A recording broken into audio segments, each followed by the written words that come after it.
¿Alguna vez has sentido que llevas dentro de ti una grandeza que el mundo no reconoce?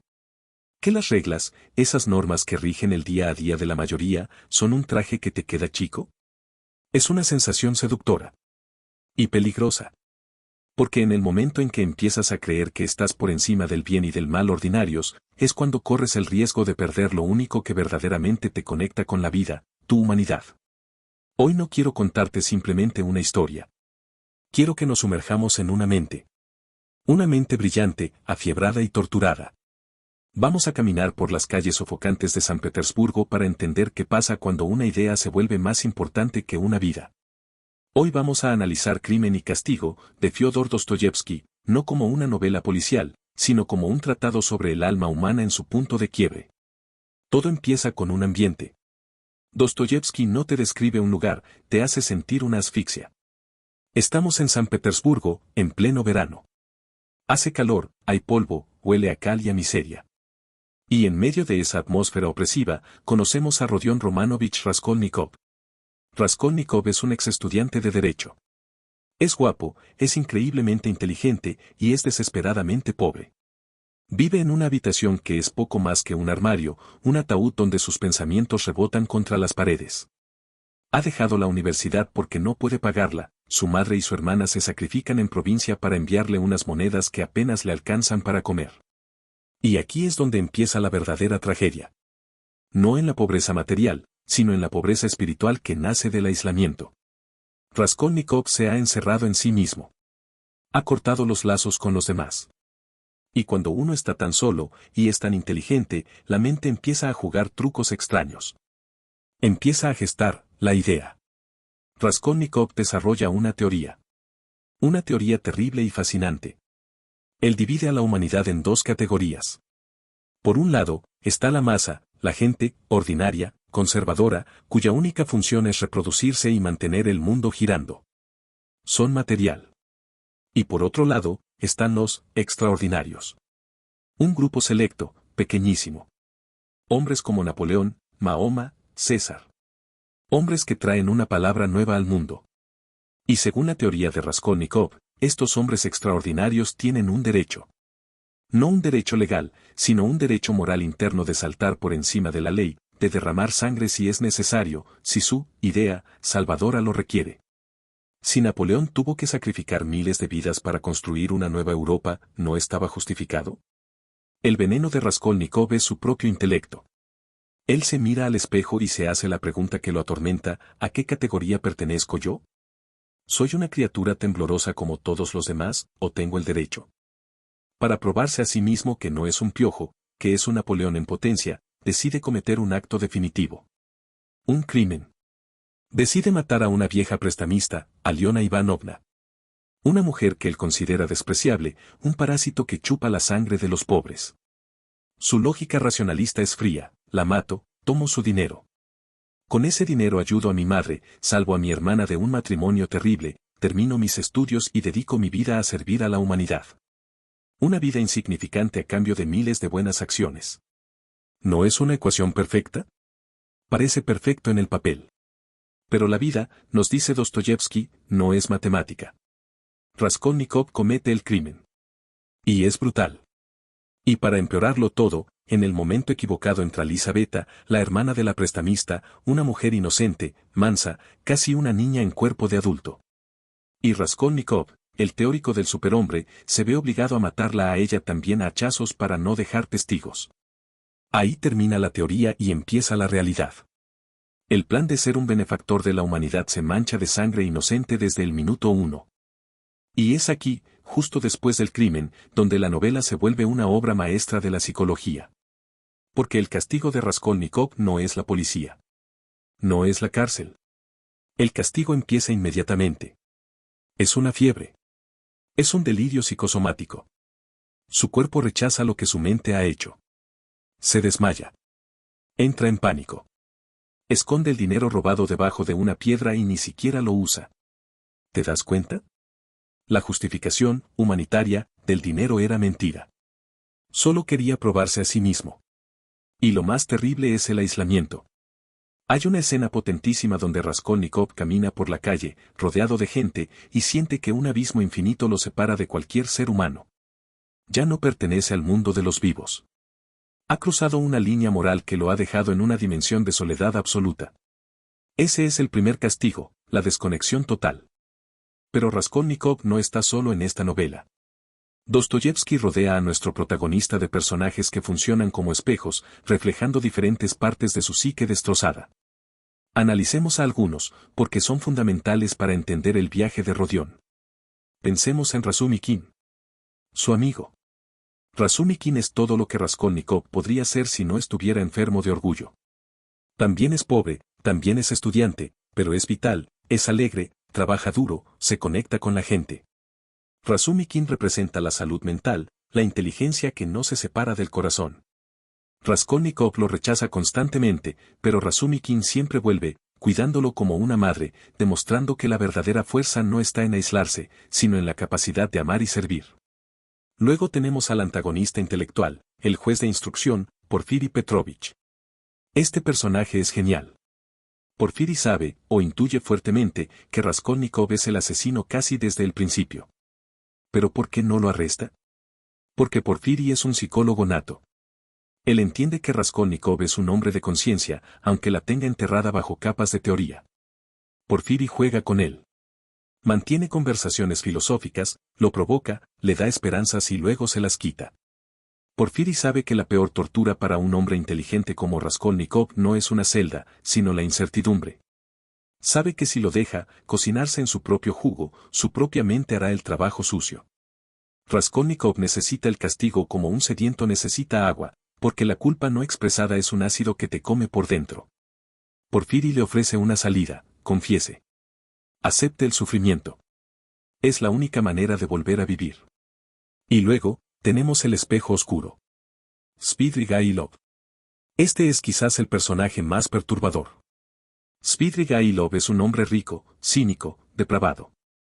Se rumorea que ha cometido crímenes terribles, que abusó de una niña, que mató a su esposa. A diferencia de Raskolnikov, Svidrigailov no tiene teorías nobles. Él ha aceptado el nihilismo total. Si Dios no existe, todo está permitido. Él busca placer, pero solo encuentra un aburrimiento cósmico, un hastío infinito. Svidrigailov es la advertencia viviente para Raskolnikov. Le muestra en qué se convertiría si lograra matar su conciencia por completo, un ser vacío, para quien la eternidad no es más que una habitación pequeña y sucia llena de arañas. El suicidio final de Svidrigailov es la conclusión lógica de una vida sin sentido moral. Y en medio de toda esta oscuridad, de esta galería de espejos rotos, aparece la luz. Pero no es una luz gloriosa, fuerte o imponente. Es una luz tímida, humilde y sufriente. Aparece Sonia Marmeladova. Sonia es la hija de un borracho que conoce Raskolnikov al principio, Marmeladov. Sonia es una joven pura, profundamente religiosa, que se ha visto obligada a prostituirse para alimentar a su madrastra tísica y a sus hermanastros hambrientos. Raskolnikov y Sonia son los dos grandes pecadores de la novela. Ambos son marginados. Ambos han transgredido las normas sociales. Pero hay una diferencia abismal entre ellos. Raskolnikov pecó por soberbia, para elevarse por encima de los demás. Sonia peca por sacrificio, para salvar a los demás, destruyéndose a sí misma en el proceso. Raskolnikov se siente irresistiblemente atraído hacia ella. Él cree que es porque son iguales en su miseria, pero en el fondo, busca en ella algo que él ha perdido, la capacidad de sentir compasión. Hay una escena central, quizás la cima de la literatura universal. Raskolnikov, febril, va a la miserable habitación de Sonia. Hay una vela parpadeando. Y el asesino intelectual le pide a la prostituta santa que le lea la Biblia. Específicamente, el pasaje de la resurrección de Lázaro. Imaginen la escena. El hombre que se creía un dios, rogando escuchar la historia de cómo un hombre que llevaba 4 días muerto, que ya apestaba, vuelve a la vida. Raskolnikov se identifica con Lázaro. Su alma está muerta. Apesta a soberbia y a sangre. Y desesperadamente necesita saber si todavía hay esperanza para alguien como él. Sonia le lee con una fe que tiembla. Y Raskolnikov se quiebra. Le confiesa el crimen. Y la reacción de Sonia es lo que cambia todo. No es horror. No es juicio. Es una compasión infinita. Ella lo abraza y le dice, qué infeliz eres. No hay nadie más infeliz que tú en el mundo entero. Ella ve al asesino, sí, pero sobre todo ve al ser humano sufriente que hay debajo de la teoría. Y Sonia le da la receta para la redención. Y no es una receta fácil. No hay atajos intelectuales. Ella le dice, ve ahora mismo, párate en el cruce de caminos, inclínate, besa primero la tierra que has profanado, y luego inclínate ante todo el mundo, a los cuatro vientos, y di a todos en voz alta, yo he matado. Entonces Dios te devolverá la vida. Besa la tierra. ¡Qué frase tan potente! Sonia le está pidiendo que abandone las alturas frías de su intelecto y baje a la realidad, a la humildad, que se reconecte con la base misma de la existencia compartida.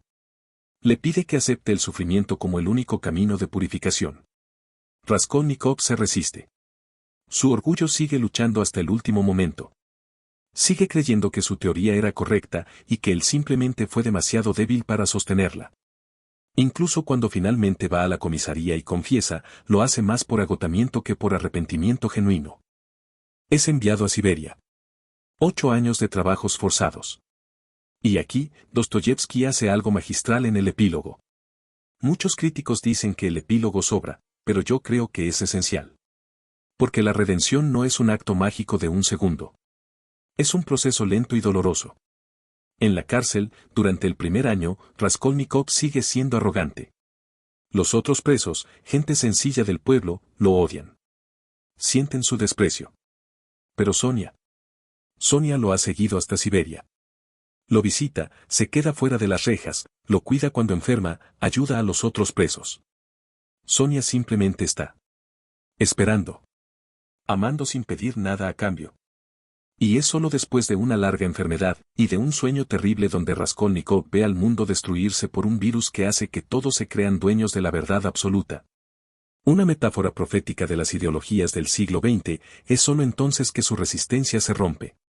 Una mañana, sentado junto al río, viendo la inmensidad de la estepa, Sonia se sienta a su lado. Y algo sucede. Sin palabras. El orgullo intelectual finalmente cede ante la fuerza irresistible del amor incondicional. Raskolnikov se tira a los pies de Sonia y llora. Y Dostoyevski escribe una de las frases más hermosas para cerrar la historia. Allí, en la orilla del río, había nacido una nueva historia, la historia de la gradual renovación de un hombre, la historia de su lento renacimiento. De su paso progresivo de un mundo a otro, de su iniciación en una realidad nueva, hasta entonces totalmente desconocida. La dialéctica cayó. Y la vida se impuso. ¿Qué nos deja Raskolnikov a nosotros, hoy, en nuestro mundo moderno? Creo que Crimen y Castigo es más relevante que nunca. Vivimos en una época obsesionada con el éxito, con ser extraordinarios, con destacar por encima de la masa. Nos venden constantemente la idea de que el fin justifica los medios, que para triunfar hay que ser un poco despiadado, que la empatía es una debilidad. Raskolnikov es la advertencia eterna contra esa mentira. Nos muestra que una inteligencia brillante sin un corazón compasivo es una herramienta de destrucción. Nos enseña que no somos islas. Que estamos intrínsecamente conectados. Que cuando dañas a otro ser humano, te estás amputando una parte de ti mismo. No puedes elevarte pisando a los demás sin que tu propia alma se quiebre en el proceso. Pero, sobre todo, la historia de Raskolnikov es un mensaje de esperanza radical. Nos dice que no importa qué tan profundo hayas caído. No importa qué error terrible hayas cometido. No importa si te sientes muerto por dentro, como Lázaro. La redención es posible. Pero la redención no viene de pensar más. No viene de encontrar la excusa perfecta. Viene de la humildad. Viene de besar la tierra. Viene de aceptar la responsabilidad por nuestras acciones y, fundamentalmente, de abrirnos a la conexión con los demás. A veces, tenemos que tocar fondo, tenemos que destruir nuestro ego, para poder encontrar nuestra verdadera humanidad. A veces, tenemos que morir para poder nacer de nuevo.